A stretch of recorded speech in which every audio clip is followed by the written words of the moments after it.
ان کی executive committee کا ممبر بھی ہو اور بغیر فیس کے مقدمہ لڑ سکے عمران خان صاحب، وہ آپ کا کیس اچھا پلیڈ کر لیں گے. میری کو گال ان تک پہنچاؤ یار، میری کو گال ان تک پہنچا دے کہ اگر آپ نے خواجہ حارث صاحب شامل ہے جی، جو اس مقدمے عمران خان صاحب کی موجودہ جیل کے سے رہائی کے لیے اور اس مقدمے کے خاتمے کے لیے جو درخواست اسلام آباد ہائی کورٹ میں داخل کی گئی ہے، اس میں خواجہ صاحب پھر وکیل نے.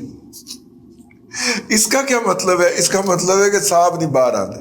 ٹھیک ہے، کیونکہ خواجہ صاحب کو تجربہ ہی بہت ہے بندے اندر بھیجنے اور بندے اندر رکھنے کا. جناب خواجہ حارث احمد صاحب کو بہت تجربہ ہے پاپا جی، بہت تجربہ ہے. ہاں تو وہ خواجہ صاحب ان کو بھیج بیٹھے ہیں. اب عمران خان صاحب کو جیل میں رکھنے کا مکمل اہتمام فرمائیں گے. بہت سارے احباب نے توجہ دلائی کہ آپ کچھ زیادہ ہی ریڑھ مارتے ہیں خواجہ صاحب کی. میں نے کہا جی جو حقائق میں نے بیان کیے ہیں ان حقائق کے پیش نظر آپ بتا دیجئے میں نے کیا غلط کہا ہے. اس پہ ایک دوست کہنے لگے کہ یار مطلب کہ آپ کو کیا پتہ ہے خواجہ صاحب نے مقدمہ کیا لڑنا ہوتا ہے، وہ سزائیں تو کوئی اور کرواتا ہے. تو میں نے کہا چلیں پھر آپ یہ الزام لگا رہے ہیں کہ عمران خان صاحب کی سزا جو ہے وہ بھی بھائیوں نے کروائی ہے، بھائی لوگوں نے، اور عمران خان کی بھی انہوں نے کروائی ہے. تو بہرحال وہ بھائی چونکہ پی ٹی آئی کے تھے نا تو ان کی دل آزاری نہیں کرنی تھی نا، تو ان کو اپنا پروپیگنڈا کرنے کی آزادی ہونی چاہیے، اور وہ اسی طرح کی باتیں کر کے دل پشوری کر رہے ہیں. تو بہرحال جی آج دو جگہ کے اوپر مقدمات تھے، ایک میں خواجہ حارث صاحب پیش ہوئے ہیں اور دوسرے میں لطیف کھوسہ صاحب پیش ہوئے ہیں. لطیف کھوسہ صاحب جس مقدمے کے اندر پیش ہوئے ہیں اس میں عبدالرزاق شر صاحب ایک وکیل جو تھے جنہوں نے عمران خان کے خلاف آرٹیکل 6 کے مقدمات کی درخواست دے رکھی تھی، ان کو قتل کر دیا گیا تھا. اس قتل کے اندر وکیل صاحب کے سگے صاحبزادے، میں پھر کہہ رہا ہوں وکیل صاحب کے سگے صاحبزادے جو تھے انہوں نے جناب عمران احمد خان نیازی کو نامزد کر دیا تھا. اس کے خلاف جو تھے وہ لاہور پہلے وہاں پہ مقامی عدالت میں گئے، اس نے یہ ایف آئی آر نہیں ختم کی، پھر ہائی کورٹ گئے اور اب سپریم کورٹ آ چکے ہیں. وہاں پہ جناب بیڑا گرک کرنے کے لیے لطیف کھوسہ صاحب موجود ہیں، اور اگر فیک جعلی اور 2 نمبر کیس پریسیڈنٹ جو ہیں وہ لطیف کھوسہ صاحب کو بنانے کا اور پیش کرنے کا موقع نہ ملا، جیسا کہ وہ کرتے ہوئے لاہور ہائی کورٹ میں پکڑے گئے جا چکے ہیں ماضی میں، اگر انہیں یہ موقع نہ ملا تو یہاں پہ بھی عمران احمد خان نیازی صاحب کے تلے جانے کا پورا انتظام موجود ہے.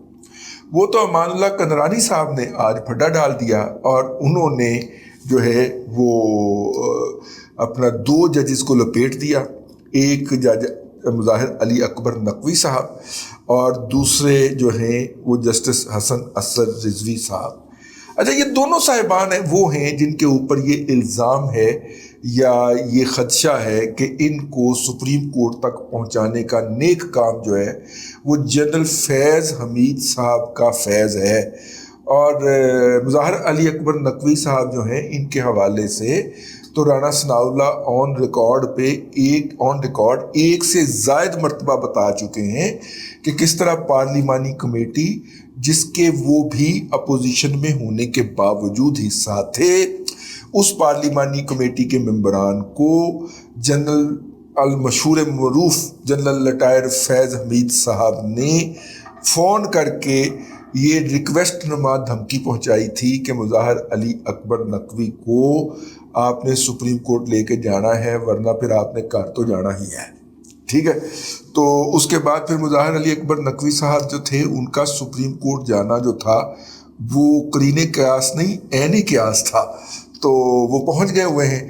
اب اپنا ان کے اوپر حسن اسد رضوی صاحب کے اوپر عبداللہ کندرانی صاحب نے الزام لگا دیا جس کی انہوں نے بعد میں معافی بھی مانگ لی زبانی، اور وہ الزام انہوں نے یہ لگایا کہ جناب آپ کے خلاف سندھ ہائی کورٹ میں مقدمات ابھی تک زیر سماعت ہیں اور یہ آپ 7ویں نمبر سے اٹھا کے چلاکی ماری اپنی طرف سے عمر عطا بندیال صاحب نے، اور چلاکی مار کے جن کو لے کے آئے ان میں حسن اسد رضوی صاحب بھی شامل ہیں. اور یہ سپریم کورٹ کے اپنے دیے گئے ججمنٹ کی کھلی خلاف ورزی تھی کہ جونیئر ججوں کو ایلیویٹ نہیں کیا جائے گا، اور اس کی پہلی خلاف ورزی جو تھی وہ ثاقب نثار نے کی تھی. یہ کچھ حقائق ہے، میں نے کہا بیان کر دیا جائے. تو بہرحال جی، نہ تو عمران خان صاحب کے وکیل کی وہ درخواست جو خواجہ حارث صاحب نے پیش کی تھی کہ فوری طور پہ ان کی رہائی کو ختم کیا جائے، وہ تو پائن ختم ہو گئی، وہ درخواست مسترد ہو گئی. تو عمران خان صاحب رہا نہیں پا سکے. ویگن آ گئی کچہریوں خالی، ٹانگا آ گیا کچہریوں خالی تے سجنا نو قید بول گئی. وہ ایک پرانا گانا ہوتا تھا 60 کی دہائی میں، بلیک اینڈ وائٹ فلموں میں چلا کرتا تھا. آج یوتھ یہ بزبان حال یہی گانا گاتے ہوئے پائے جا رہے ہیں. آپ یہ ذرا جو ہے ہمارا یہ ولاگ انجوائے کیجئے. دوبارہ اگلے ولاگ میں پھر آپ کی خدمت میں حاضر ہوں گے. اللہ تبارک و تعالیٰ آپ کو آسانیاں عطا کرے اور آسانیاں خلق خدا میں تقسیم کرنے کی توفیق عطا کرے.